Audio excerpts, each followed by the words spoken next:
でまず目的を共有し合うことが大事よね。ビジョン大事ですよね。それが共有し合ったらみんな自由に動けるんで、そこがずれてる行動はさすがにやるべきだと思うけど、勝手な行動自体を悪と捉えるのはやっぱ違うと思うんで、でもギチギチになって何も動けなくなるだけなんで、それルールでがんじがらめで自分の首を絞めるっていうのはようあるんですからね。甲府のためには指示待ちじゃあかんよね言うて。そうね、会社と違って我らの請願は人間を救え。池田戸田先生はこの請願についておっしゃっていた。安楽行本の請願なんてとってものんきなものだよ。もし自分が仏になったら助けてやるという請願を立てるのだ。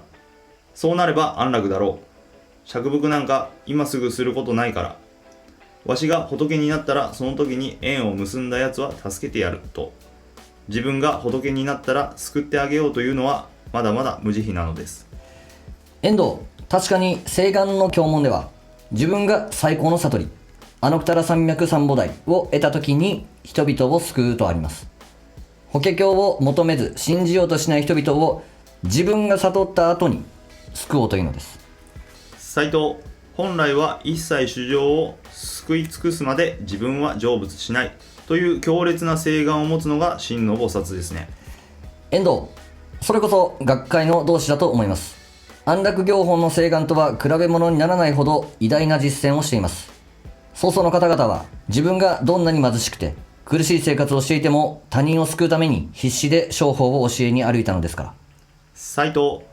この信心をしたら絶対に幸せになれるのよと語っても、相手からあんたが金持ちになったらやってやるよと馬鹿にされ、罵られ、追い返された。それでも毅然として正義を叫びきってこられました。池田、あまりにも崇高です。自分のことなど後回しにしても悩める人を救う。それこそが真の菩薩なんだ。自由の菩薩の心意気なんだ。皆この誇りに燃えていた。だから身は貧しくとも心は幸福であった。境外は大富豪であった。慈悲の釈伏をやりきった時点でその相手よりも根本的な安楽の境外になっていたのです。斎藤、この素晴らしい菩薩の行動で今日の大創価学会が築かれてきたのですね。池田、ロマン・ロランは叫んでいる。自分の魂が救われるか救われないかということばかりこだわっていれば救われることからかえって遠ざかる。君が君自身を救いたいなら人間を救え。もっと的確に言うなら他の人々の中へ君自身を忘れ去れ。そうすればそれ以外の大切なことは皆君に付け加わってくるだろうと。この究極を実践しているのが我が自由の菩薩です。貧乏人と病人の集まりと罵られながら心は人間王者であった。実は本来仏でありながらそういう姿をとって妙法を証明してきたのです。学会の世界は地位でもない、学歴でもない、財産でもない、真の人間としての偉大さを追求する世界なのです。遠藤、名もないご婦人が大学教授に堂々と仏法を教えているといった光景も学会ならではですね。須田、多くの人は学歴や名声や財力があるとそれだけで偉い人のように見てしまう。特に近年の日本は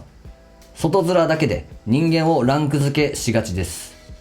遠藤、政治家たちが発展途上の国々を見下して傲慢な発言をするのも同じ心理ではないでしょうか。池田、そういう差別の心が子供たちの世界にもいじめとなって深刻な影を落としていると言えるでしょう。須田、こうしたがんじがらめの序列社会を根底から変革してきたのが学会の運動ですね。斉藤、日本がここまで硬直的な学歴社会になってしまった理由としてある識者は日本人が無宗教であることを挙げています。例えば神のもとに誰もが平等に集い合うような信仰の場があれば今日のような序列社会にはならなかったはずだと。遠藤、宗教の社会的な意義についての洞察ですね。池田、仏法は人間そのものを見る。その人の心、生命を見るのが仏法です。仏言、方言で見れば仏教徒ではなくとも菩薩界の人がいる。反対に仏教徒でも下道の人がいる。見かけは信心しているようでも心はガキ界の人もいる。何教徒かを見るのではない。その人の生命が何界かを見るのが仏法なのです。そして全ての人の中の仏界を開くための仏法です。世間は差別、差異の世界である。仏法は出世間です。出世間とはあらゆる表面の差異を超えて人間の命を見るということです。いうことで、深いね。肩書きとかそういうのじゃなくてっていうね、仏言方言で見るならその人の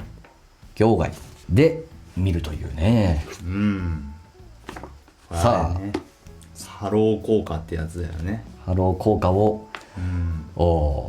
惑わされずに、人間はデフォルトでそういう目線というかフィルターを持ってるってことですからね。それがだから、人間というか普通な見方っていうかね、パッと見である程度判断しちゃうっていう地位、見た目、財力、よくあるよね。当たり前なんだけど普通の世界だけど、だから本来の仏教の世界はって話ですな。僕座談会でそういうこと言ってる婦人部のおばちゃんがすごくいたんで突っ込んだら黙られたんだけど、どこかのねすごい大幹部の方が座談会に入られる、あの人すごい人なんだよっつって、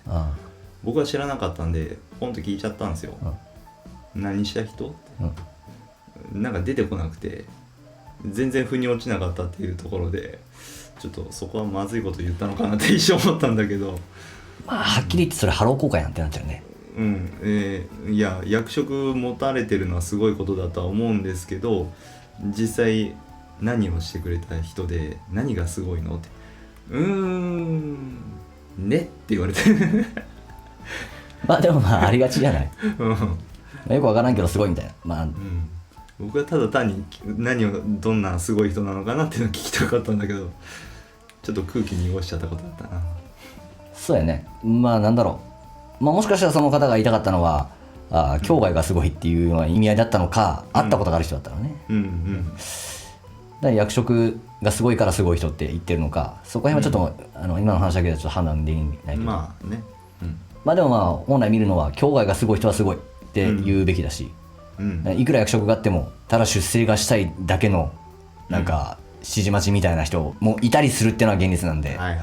そういった場合では厳しく見るべきだと思うし、学会の代表みたいなところもあるんで幹部って、そうだね。だから会員としてはやっぱ厳しく俺は見ていくべきだと思うけどね。幹部の人がやっぱりおもねるような感じの忖度しまくるような人だと、会員が迷惑するし、そうだね、学会のイメージも公益な団体として見られるようで頑張ってる我々からすると、ちょっとまずいことになる可能性もあるんで、だから俺は結構厳しいけどね、幹部とかの見方にしても。それぐらいの目線をみんな持つべきじゃないかな。それこそその学会に限らずね、役職を持っている人に対しての目線っていうのはどうしても厳しくしないと、利益にあぐらをかいてるだけの非積極的な人間になっちゃうんだよね。さっきも言ってたのね、積極的な人間っていう。そう非積極的な幹部も一部いたりするってことだからね。一部かい分からん。一部って今ね、保険として言ってくけど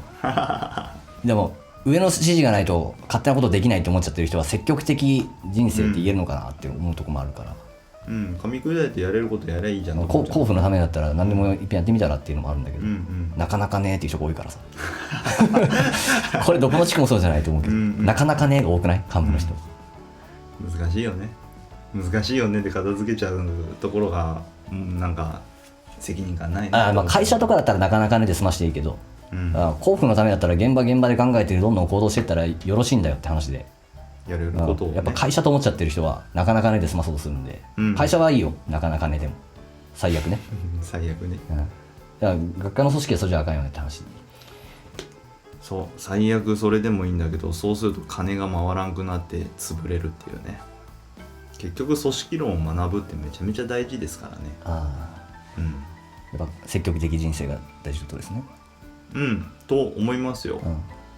もちろんワントップのリーダーでガッとやらなきゃいけない時っていうのはああもうも言わさず、そういうような緊急なタイミングだとかそういう慈愛っていうのはどうしてもあるっすけど、でも平時はそれこそ一人一人が積極的に目的のために自発的に動ける、そういう風な人材がいる組織って僕はめちゃめちゃ強いなっていう印象が今までであるんですけどね。でまずその目的を共有し合うことが大事よね。ビジョン大事ですよね。それが共有し合ったらみんな自由に動けるんで、うんそこがずれてる行動はさすがにやるべきだと思うけど、勝手な行動自体を悪と捉えるのはやっぱ違うと思うんで、そうねでもギチギチになって何にも動けなくなるだけなんで、それは。ルールでがんじがらめで自分の首を絞めるっていうのはようあるんですからね。まあうん甲府のためには指示待ちはあかんよね言うて。そうね。会社と違って裁量権が学会にはないじゃないですか。責任感だとかその役職はあるものの、もう何したっていいじゃないですか。みんながそれぞれ甲府になるんだったらね。うんだってそれぞれの得意分野も違うし、そう興味あることも違うしね。それをそれぞれ発揮すればいいし、なんだったらそれをくっつけていくのがリーダーの役割じゃないかなって僕は思うんですけど、排除しちゃってない排除しちゃってないさあ課題は山積ですがね、なんかこう我々もこういうことをなんかスッと言えるようになっていいんじゃない。こういう人たちが会員が増えてた方がいいと思うよ。喧嘩するわけじゃないしね、提案して幹部と共に一緒にやっていこうという話だから、よりよく候補のためにより良い会にしていこうって話だから、そうねっていうところでやっぱ悟ってから教えるじゃないよねっていう話だよね。とにかくこの安楽行本ってところはこういう内容なんで、ちょっと教条的なところが多かったりするっていうかね、こうするべきみたいな、まあこれ誤解されやすいところだからしっかりとあれしていくっていうことですよね。だからこそこのタイミングで出てくるんでしょうね。そうですね。台場だったのあれだとかこれだとかいろいろあった上でのここっていうところがそういうところなんでしょうね。順番が何じゃないですか。これが最初に来てたらもうそうなんだってなっちゃうからね。ふわーっとしたやつ、ふわーっと田先生もねすごくここは注意をされてるのが伝わると思いますけど、今日の内容を見て。そうね、解釈ミスると多分楽な方にダメな楽な方に流れるポイントでしょうね。下手すると非積極的な人生になっちゃうんで、ここだけ注意しましょうねって、続きもそんな感じで注意しながら進んでいきましょうよ。はい、あずかにおつもと